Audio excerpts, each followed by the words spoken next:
نحمدہ ونصلی علی رسولہ الکریم۔ عزیزان محترم، میں Muhammad Aslam Dodi, chairman liberal party Pakistan, آپ سے مخاطب ہوں اور آپ دیکھ رہے ہیں liberal party Pakistan YouTube channel.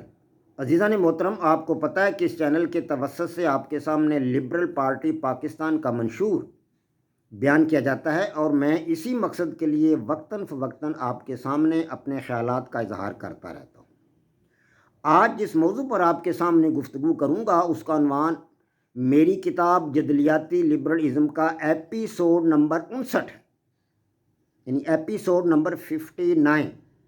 عزیزان محترم، آپ کو پتہ ہے کہ liberal party Pakistan YouTube channel آپ کا اپنا چینل ہے۔ میں امید کرتا ہوں اور توقع ظاہر کرتا ہوں کہ آپ اس چینل کو سبسکرائب کریں گے، لائک کریں گے، شیئر کریں گے اور بیل آئیکن کو بھی دبا دیں گے تاکہ پارٹی کی طرف سے دی جانے والی معلومات اور گزارشات بر وقت آپ کے پاس پہنچیں اور آپ کے دوست احباب اور عزیز و اقارب ان سے مکمل طور پر استفادہ کر سکیں۔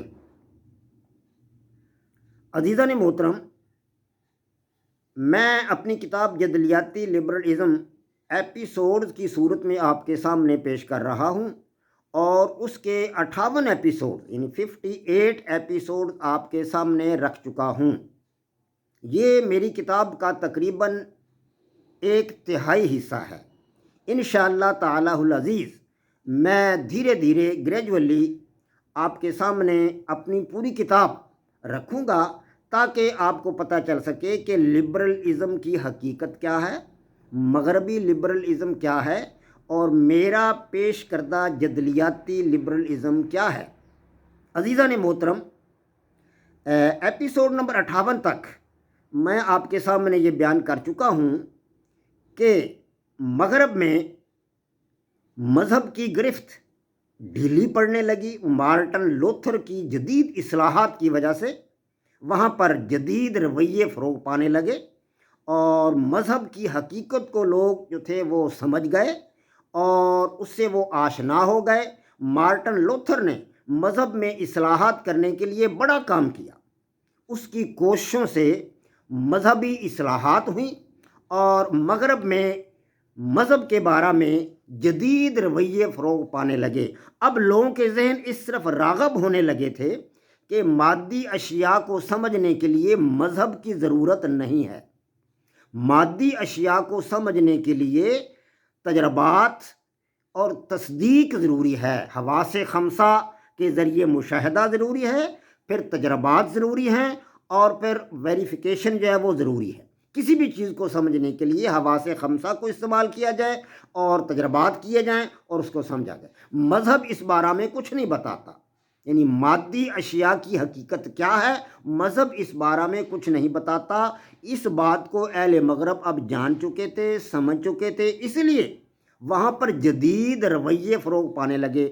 جب جدید رویے فروغ پانے لگے تو ظاہر ہے اس کے نتیجہ میں یعنی کہ رویوں میں جدت جو تھی وہ معاشرت میں بھی جدید رویے فروغ پانے لگے، معاشرتی سطح پر، معاشی سطح پر بھی جدید رویے فروغ پانے لگے اور اسی طرح سیاسی سطح پر بھی جدید رویے فروغ پانے لگے اور مذہب کے اندر بھی جدید رویے فروغ پانے لگے۔ تو اس کے نتیجہ میں وہاں پر ایک جدید سماج، ایک جدید معاشرت، ایک جدید سماجی طرز زندگی کا فروغ پذیر ہو جانا فطری امر تھا، ایک قدرتی امر تھا۔ لہذا وہاں کی تہذیب جو تھی وہ بدلنے لگی اور جو وہاں کے رویے تھے ان میں ایک نئی جہت آنے لگی، یعنی ایک نیا رویہ، ایک نیا ٹرینڈ اس کے اندر آنے لگا اور قدیم روایات جو تھیں وہ ایک ایک کر کے دریا برد ہونے لگی۔ لوگ جدید رویوں کے حمایت میں آگے بڑھنے لگے اور مطلب ایک بہت بڑا گروہ جو تھا وہ قدیم رویوں کو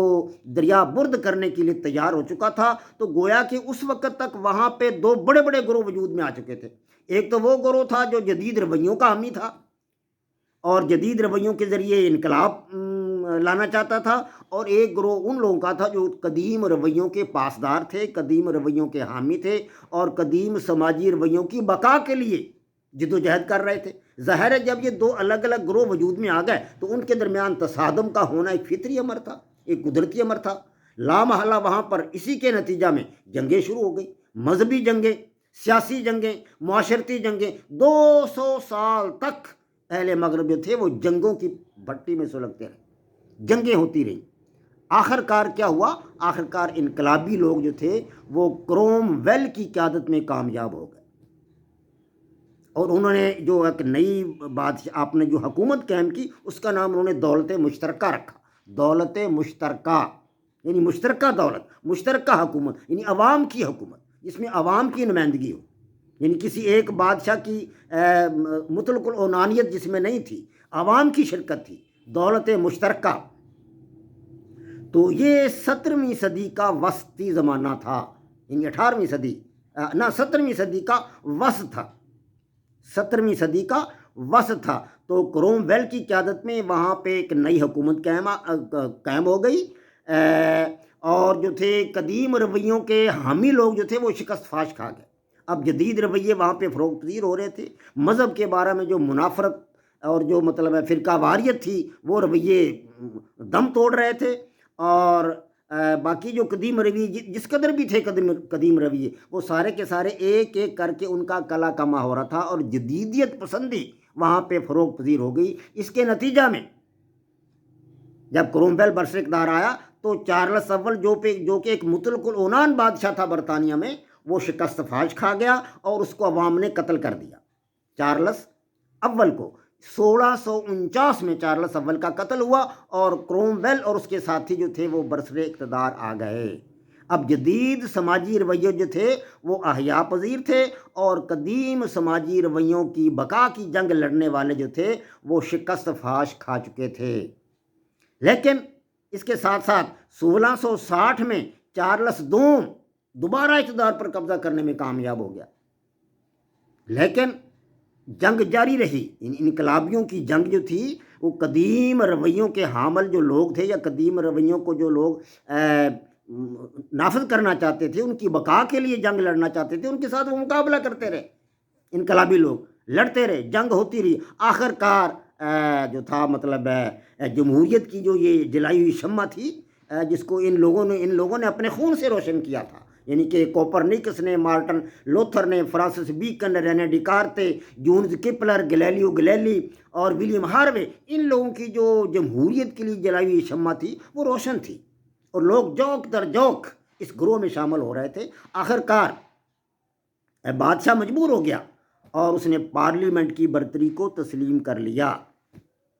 جی ہاں، پارلیمنٹ کی برتری کو اس نے تسلیم کر لیا، اور اس کا جو جانشین تھا جیمز دوم، اس نے پھر ایک کوشش کی کہ خونی انقلاب مطلب اس نے پھر کوشش کی کہ مطلق العنانیت جو تھی، مطلق العنانیت یعنی کہ آمریت کو دوبارہ فروغ دیا جائے اور ان جدت پسندوں کو شکست فاش دی جائے، لیکن ایک خونی انقلاب کے ذریعے اس کا کلا کما کر دیا گیا، اور آئینی بادشاہت وجود میں آئی، آئینی بادشاہت وجود میں آ گئی، جس میں بادشاہ پارلیمنٹ کے ماتحت تھا، یعنی اب مکمل طور پر عوام کی حکومت قائم ہو چکی تھی۔ گویا کہ جدید رویے جو تھے جن کی وجہ سے اہل مغرب میں ایک جدید سماج وجود میں آیا، یہ سائنٹیفک رویے تھے، یعنی کہ جب اہل مغرب مادہ کو سمجھنے کی طرف مائل ہوئے تو وہاں پہ ایک جدید تہذیب نے فروغ پایا، اور وہ تہذیب بالآخر پورے مغرب میں کامیاب ہوئی۔ 200 سال کے جنگ و جدل کے بعد انقلابیوں کو کامیابی ملی، اور جو تھا قدیم رویوں کے حامل لوگ جو تھے وہ شکست فاش کھا گئے۔ تو گویا کہ یہ کلاسیکل لبرلزم کا ایک پارٹ ہے جو میں نے آپ کے سامنے بیان کیا۔ یہ سب کا سب، یہ ساری کی ساری صورتحال کلاسیکل لبرلزم تھی۔ یہ لوگ لبرل تھے، یعنی کہ جو عوام کی نمائندگی چاہتے تھے حکومت میں، اور بادشاہ کیا چاہتا تھا؟ مطلق العنانیت۔ اس نے اہل مذہب کو اپنے ساتھ میں لایا ہوا تھا، اور مذہب کے جو پادری تھے، جو بڑے بڑے لوگ تھے، وہ بادشاہ کو کہتے تھے کہ یہ تو خدا کا بھیجا ہوا بندہ ہے، اس کی اگر تم حکم عدولی کرو گے تو تم تباہ ہو جاؤ گے، تم مارے جاؤ گے۔ لیکن جدید سائنسی رویوں کے حامل لوگوں نے ان باتوں کو مسترد کر دیا، اور انہیں حقیقت کی طرف راغب کیا کہ مادہ کو سمجھو، مادہ کو اپنے حواس خمسہ کے ذریعے سمجھو، اور مادہ کی حقیقت کو جاننے کی کوشش کرو۔ مادہ اور مذہب دو الگ الگ چیزیں ہیں۔ مذہب مادہ کے بارے میں کچھ نہیں بیان کرتا، مذہب کا اور مادہ کا آپس میں کوئی تعلق نہیں. مذہب فقط اخلاقیات کو بیان کرتا ہے، اور مادہ کی حقیقت کو جاننے کے لیے اور سمجھنے کے لیے مادہ کو سمجھنا، مادہ کو حواس خمسہ کے ذریعے سمجھنا پڑے گا، اس کا مشاہدہ کرنا پڑے گا، اور پھر اپنی تجرباتی تصدیق کے ذریعے اس کی حقیقت کو جاننا پڑے گا. تو گویا کہ اس طرح ایک جدید تہذیب جو تھی وہ فروغ پا رہی تھی. یہی جو تھا یہ کلاسیکل لبرلزم تھا جو مغرب میں فروغ پذیر تھا. آج جو میں نے آپ کے سامنے کلاسیکل لبرلزم کا جو پارٹ بیان کیا ہے، یہ کلاسیکل لبرلزم کا پارٹ 4 ہے. اس سے قبل میں آپ کے سامنے کلاسیکل لبرلزم کے 3 پارٹ بیان کر چکا ہوں. وما علینا الا البلاغ. پاک فوج زندہ باد، پاکستان پائندہ باد.